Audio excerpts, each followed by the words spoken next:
সালামাত আল্লাহ ইসাল্লিমাক, এটা আপনি শুনলে কখন বলতে হয়? সালামাত শুনলে এটার রিপ্লাই আপনি কি দেবেন? সালামাত অর্থ আপনার যদি অসুস্থ হয়ে যান বা ব্যথা পান, কেটে যায় হাত বা অন্যান্য কিছু, এই শব্দটা যখন আরবিয়ানরা বলবে আপনাকে সালামাত, তখন আপনি সাথে সাথে কি রিপ্লাই দিবেন? শুকরান না, আপনি বলবেন আল্লাহ ইসাল্লিমাক, অর্থ তোর দোয়াটা আমার কবুল হোক। সালামাত অর্থ তুই ভালো থাক, সুস্থ থাক। যদি আপনি বলেন আল্লাহ ইসাল্লিমাক, আল্লাহ তোর দোয়াটা কবুল করুক এবং কি তোকেও সুস্থ ভালো রাখুক।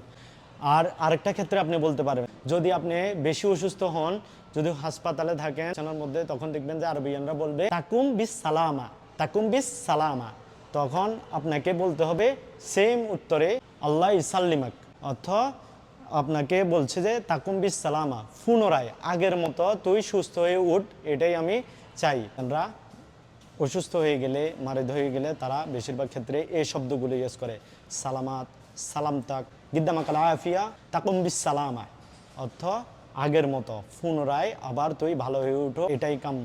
তখন আপনাকে বলতে হবে আল্লাহ ইসাল্লিমাক, অথবা আপনি বলতে পারেন ইনশাআল্লাহ আল্লাহ ইসাল্লিমাক। আশা করি ভিডিওটি অনেকজনের উপকার আসবে।